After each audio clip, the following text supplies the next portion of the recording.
ladies and gentlemen. Welcome to the Esteemed Center Stage with Global Thought Leaders, a RightSource Global initiative.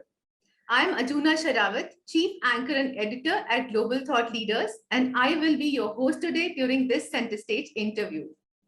Global Thought Leaders is a platform where industry titans can share their experiences, thoughts, ideas, and best practices with one another and future leaders. We hope to bring together this global community of distinguished individuals by conducting these center stage interviews. Great leadership lessons benefit everyone when we can identify, nurture, and apply tricks of the trade that have proven to be successful formulae for many.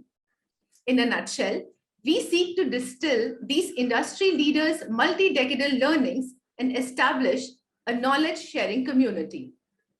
Today, we welcome Pramod Sukhija, an industry veteran, to the center stage.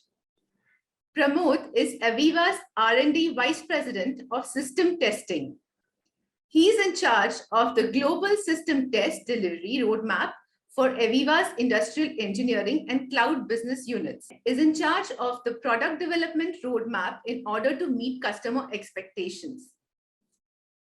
He also plays an important role in providing system test leadership and product quality ownership for the 3D design and production, engineering information management, design platform, and common cloud platform groups. Pramod is an engineering professional with extensive strategic and test leadership experience. He has previously worked for NGA HR, HSBC, Polaris, now Virtusa, and Intergraph, now Hexagon. He has been instrumental in these organizations' competency development, test governance, and revenue generation. Welcome, Pramod, to center stage. Thank you, Ajuna. Thank you. Thanks for the nice introduction. And what a coincidence, it's my 25th year of my career journey, so we are having this conversation. So great to talk to you. Wow, it's our pleasure to have you here on center stage. Could you please tell us about your leadership journey? Who all influenced you? Yeah, thanks. Of course, I'll not go into my career profile. You already talked about it, and of course, available on the LinkedIn. But yes, I had many influences in my life. But if I had to put in 3 dimensions where I had influence, I would say one in personal space, then professional space, and my inner space. So maybe I will touch upon each of this if you give me a time. When it comes to personal space, like all of us, I think first we have to have a gratitude to our parents, correct? Because, and especially for me, my parents and my father have been very inspirational, especially the way he led his life with a very minimum resources. And then I'm here with, today. So my gratitude to them for having me what I'm today. So I would say that's the greatest influence. Of course, there were near and dear one in the families, which always influence, correct? In my case, it's maternal uncle family, my walking group friends, whom I walk in Aparna Sarovar, you just talked about, daily in the morning. Last 10 years, I've been walking with them. They're very well known, so diverse group, great influence in terms of bringing different diversity of thinking. So I think I credit them to be an influencer in my life. So that's in the personal space. Of course, when I come to professional space, I had many, but maybe I'll touch upon maybe 1 or 2. This lady boss I had in HSBC and Polaris, Sona Bhatia, a tremendous influence. I mean, when she was leading me, I learned from her, how to be a leader with an aggressive mindset, but still be empathetic to people, Wow. It's not easy, correct? When you get into the leadership role, sometimes you drive crazy, but then you forget the human side of it. So from this lady, I learned a lot, and still now she's a family friend of mine. But my mid senior management experience, I think she coached me a lot. So I give a credit to her, of what I'm today. So she has been a very great influencer. Another friend of mine, Umeshwar Thakur, whom I lost in pandemic, unfortunately. He was very much influence to me in my early careers. A village boy coming to the city, building his career to the corporate ladder. And of course, he gave me the shelter when I started my career. So I owe a lot to him of how the hard work is, and how you can grow even if you come from the background which has not much of the exposure of the technology and all. But this guy gone from bottom to top up, so my prayers to him wherever he is. So he was very much, and of course today I am in this technology landscape because of my research and development leadership team in India and across the globe. A lot of influence from them. Each is master in its own space of subject matter expertise or technology. They still influence me, and I'm getting influenced every day as I learn. But beside this too, the another area where I would touch as an influence part is my inner space. Now, often you see, we do a lot of training programs, we get influenced, we read the stories. But there is this one organization called Landmark Worldwide, if you would have heard of. There is a workshop they do called Landmark Forum. Yeah, now this is a 3 to 4 days, very intense workshop, from morning to night, 10 p.m. Like, it runs in the batch of 100 to 200. And this coach, in fact, I was fortunate to have this coach, Mr. Sodhi, driving this batch. Beautiful program, which talks about redefining the relationships, how to overcome the barriers of the past. Very simple concepts like always listening. You always listen what you're conditioned to listen, correct? And often you don't hear your inner voice. The experiments on the fear, as a leader, we fear a lot, correct? Taking some decisions, what employees will think, what our partners will think, or your own fear from your own, well-wishers, saying what people in the social circle will think. And those barriers are broken then and there in that workshop. Beautiful. So I think tremendous influence when I was, getting from my mid-level leadership to senior leadership. I think this workshop made a big, big difference. So I think credit and gratitude to all of them for what I'm today, and probably I'm talking to you because of them. Wow, wonderful. It was really wonderful knowing who all influenced you and how deeply and how multifaceted, in a multifaceted manner, you take this, like all aspects of your life you mentioned, who all influenced you. What are some of the most significant challenges that you have faced in your professional life, and how did you deal with them? Yeah, many challenges, of course. Without challenges, probably you don't become a leader. So, but if I have to put my leadership experience in two parts or two sectors or setups where I work, you would have seen is one is the software services sector, basically services business, and then other is research and development or product design. Yeah. Now, both had its own challenges and opportunities. So if I first talk about my software services sector, wherein I was literally on the road running in US, UK, Malaysia, Singapore, Australia, doing this consulting assignments. And you know what happens when you do this revenue generation, new growth accounts, tremendous pressure, correct? And getting customer satisfaction, especially when you are building a new account for the organization, it's not easy, correct? There is a high expectation of customers. I still recall of one of the Australian customer whom we were working, and I went with my team on site, leading this team of trading system update. Tremendous pressure on the delivery, and then millions of dollars at stake. Being a trading system, you know how much dollars get exchanged, especially across the borders. And then we had a time pressure, of course, other pressures as well.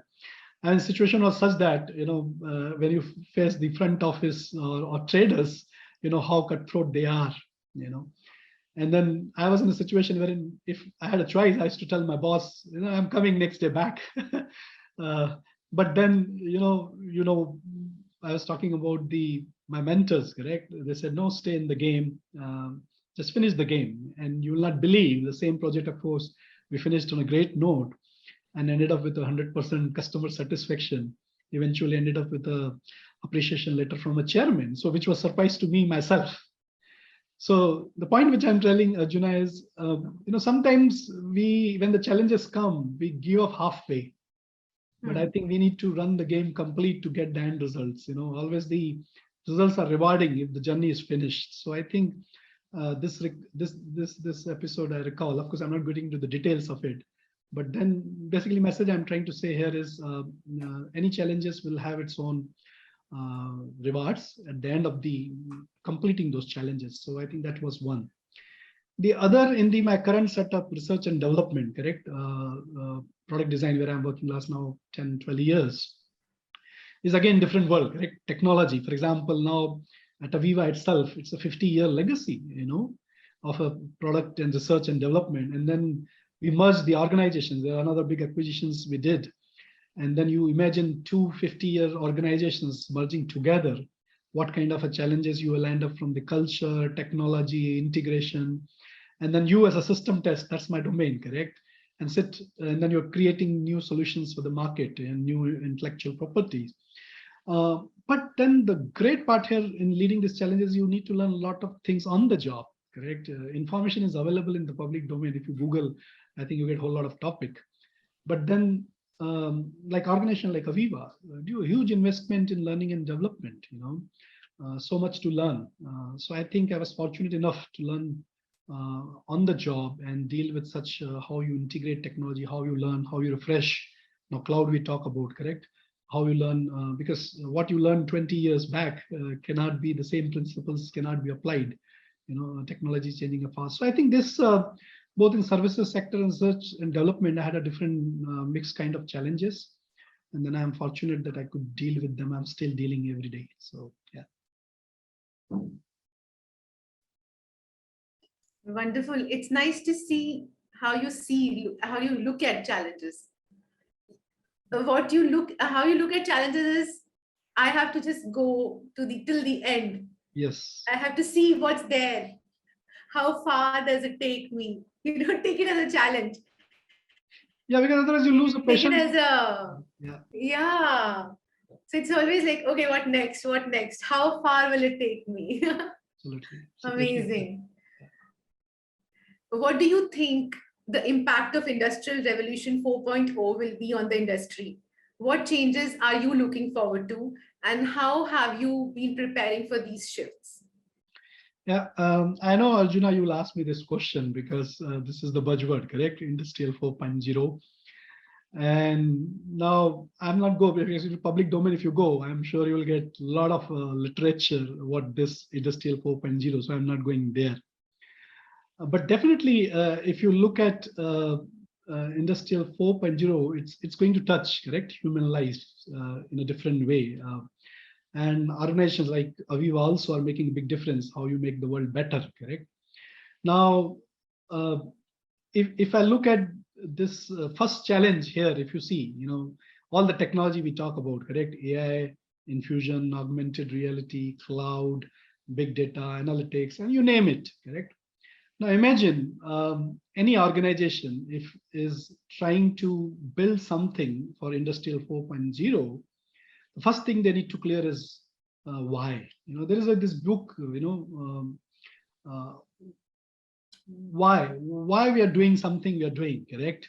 So I think especially in any thing we build a new solution in this space, the first thing an organization need to answer is why part of it. Because what happens is a lot of organizations know that because everybody is doing and hence we do it. Then you fail. I mean, there are great examples, correct? Wherein a lot of even startups have failed because probably they didn't answer their why part clearly. Maybe they know how part of it and when part of it, but then why was left in between, because what and how, there are many partners who can engage with you and do it, but why is something you need to really innovate yourself. So I think that's the first challenge we need to deal with this, to be very, very clear why we are building and for what purpose. Yeah, so that's one part of it. Now, second thing, when you look at this Industrial 4.0, whichever industry domain you operate, be a healthcare, fintech, or industrial automation, or pharma, the kind of technology mix it's coming, it's mind-boggling, correct? Permutation combination. Now, a cloud with a IoT, with a AI fusion. Now imagine anybody can fail the whole chain, correct? So what I think is very, very important is to have a very clearly defined two aspects, a system test strategy early in the game, and of course your DevOps strategy, because these two are fundamental, When I say system test strategy, it's not just thinking in silos, correct? Though we build a solution for one particular vertical, but then until unless your solutions are thinking about associated industry verticals, because the boundaries are going, correct? Data are flowing across. Even though I may be working, industrial automation, eventually I'm touching the lives in other domains and industry verticals. So it's important when I'm validating the solutions are getting built to have a little thinking of compatibility, cross-product integration, security, performance, scalability, reliability. These are so fundamental. If any organization doesn't invest on that part of it early in the game, then probably we are building the solution for next 6 months to 1 year, 2 years. And then I don't think we can sustain that for long, correct? There are many examples, even in our own industry, correct? How those organizations have collapsed. So I think that's one very, very important. So I think to me, these dimensions are very important. And of course, the other part is the DevOps, correct? Deployment strategy for such solution in Industry 4.0, so critical. If I want uptime of 99.999, we talk, correct? Most of people want to aspire to go there. Then you need to have that clear defined strategy. What if one thing change in the chain, how I'm going to react. So I think stakes are very high in this Industrial 4.0, but then opportunities are also equal, rewards are also equal. So I think now how we marry human insights with machine insights will be very critical here. I'll give you an example, if you permit me. Yes, please. I used to do this nuclear power design, way back in my career. And I used to use very sophisticated softwares there if you're doing a nuclear fusion, there is a reactor where it generates energy, correct? And then to design of that, it's quite complex process, even as a structure. So I remember I did a very fantastic design. I used all computational techniques and software and went with my design to this nuclear expert who was probably a veteran in this field. And I said, sir, please clear my design, and then, in nuclear standards are very high, correct? Fourth decimal place also is very, very important for you. He said, Pramod, I don't approve your design. I said, why? I've used best of technology, this software the whole world uses. All the results are there, nice graphics with pictures, contours, everything. He said, go and check. Okay, I went again, I checked, and then still I get the same results. Still I get the same 3 iteration, 4 iteration hours of analysis runs, and I get the same answer. Then he said, okay, sit.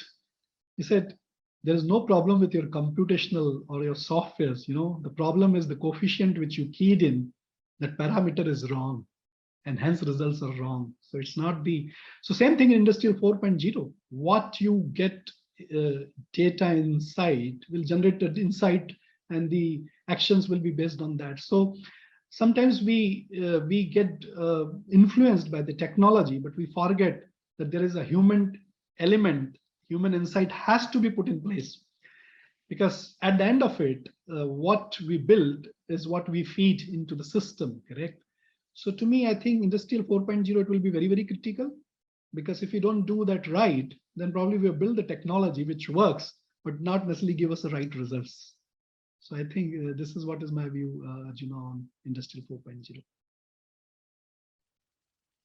Yeah, so it's not just about it working, it is about what you want and like insights. Yeah, because if you just play on the technology and then you don't get that technology, whatever you're feeding into that technology as a data configurations, the integrations, then even if the technology working is right, but the data and results which you generate will be wrong.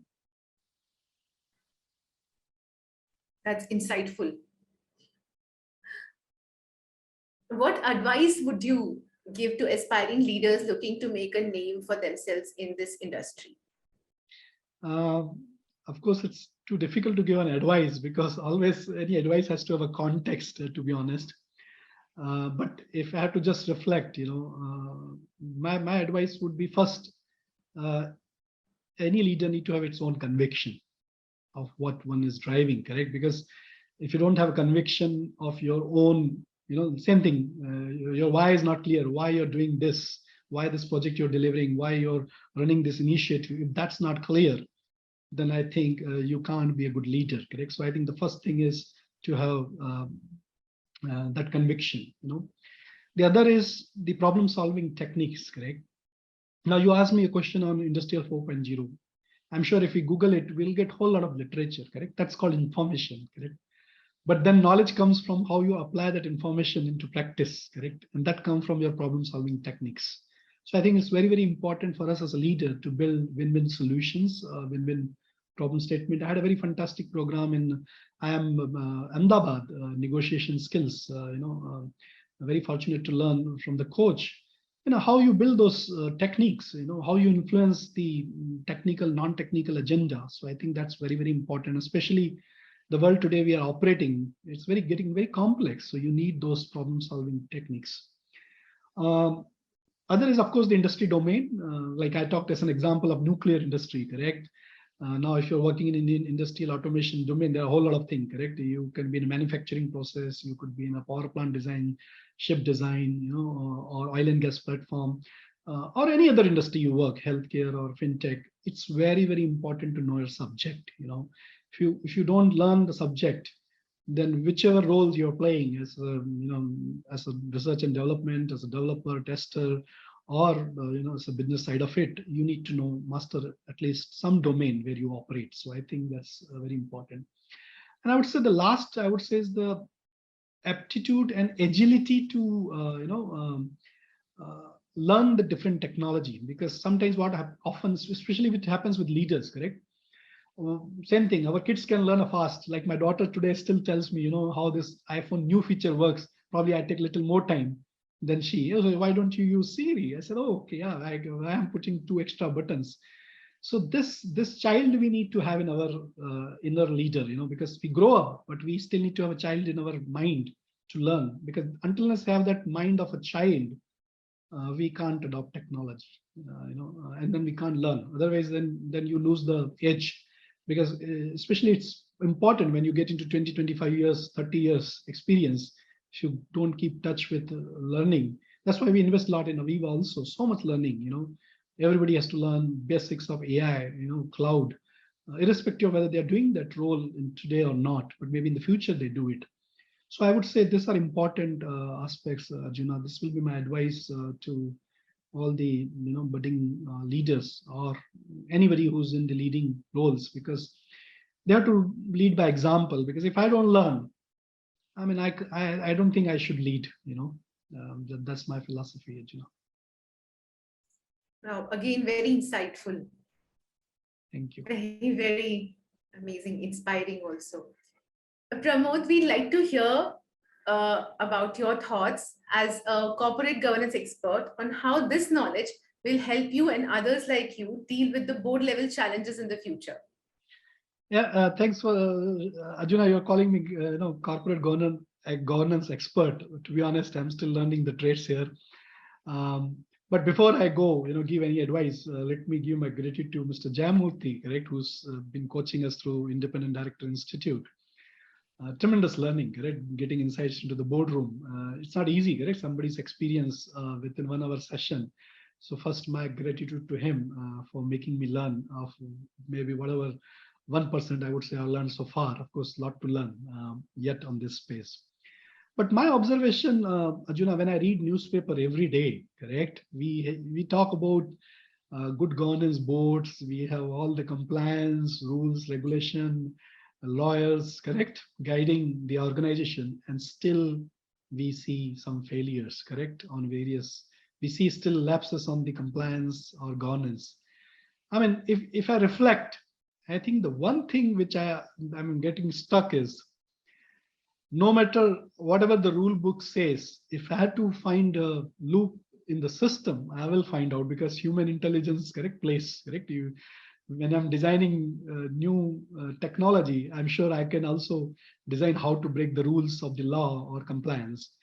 But what I think it's important, finally, it boils down is, if I want to have a strong board, it's very, very important to have an integrity on the top of the table.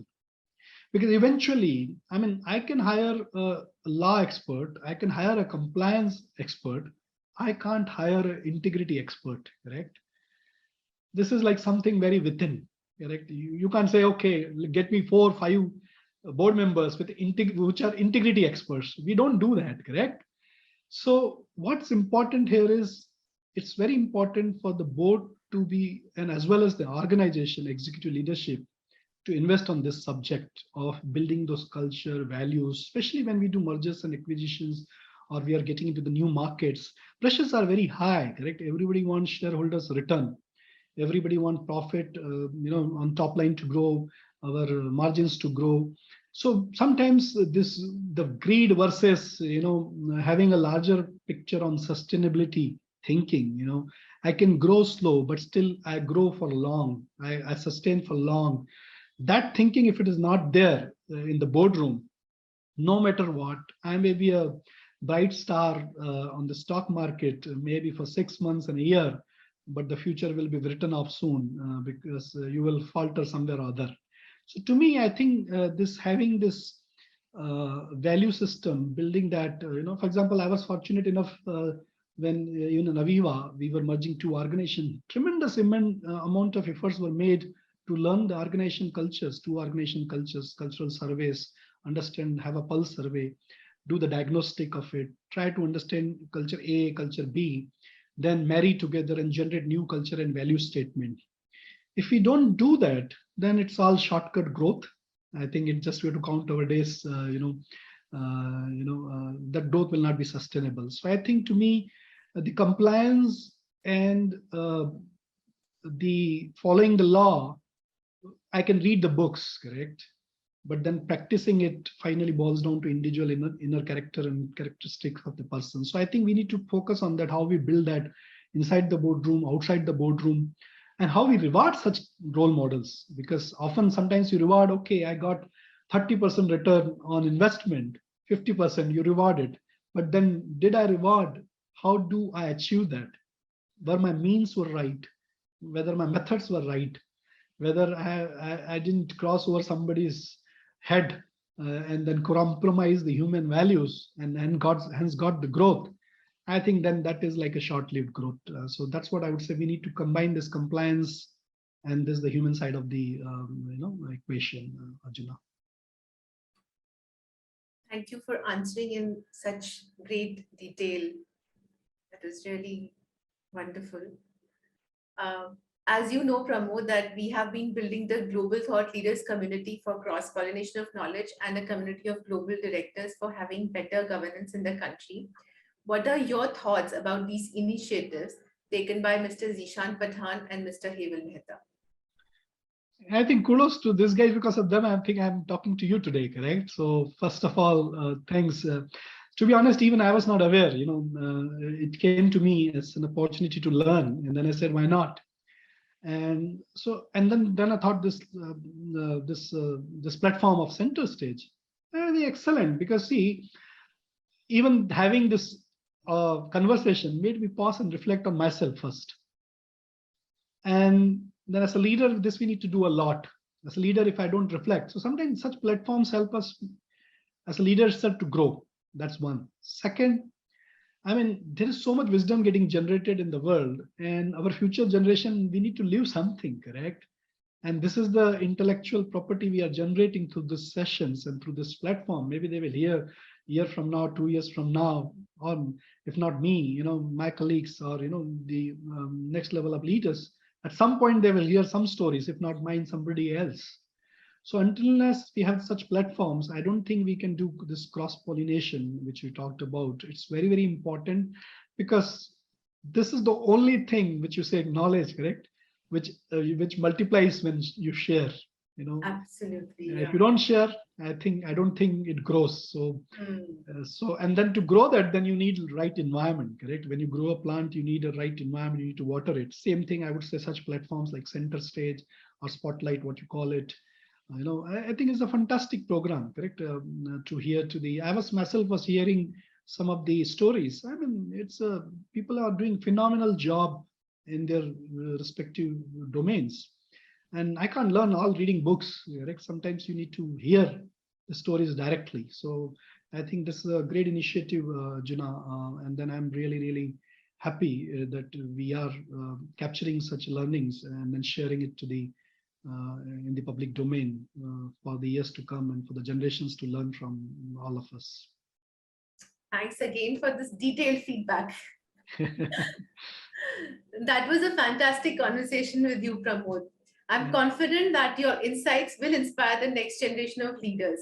We wish you the best of luck in your future endeavors. Thank you for participating in today's Global Thought Leaders call. Have a fantastic day. Thank you, Juna. Thank you for me having it here. Thank you so much.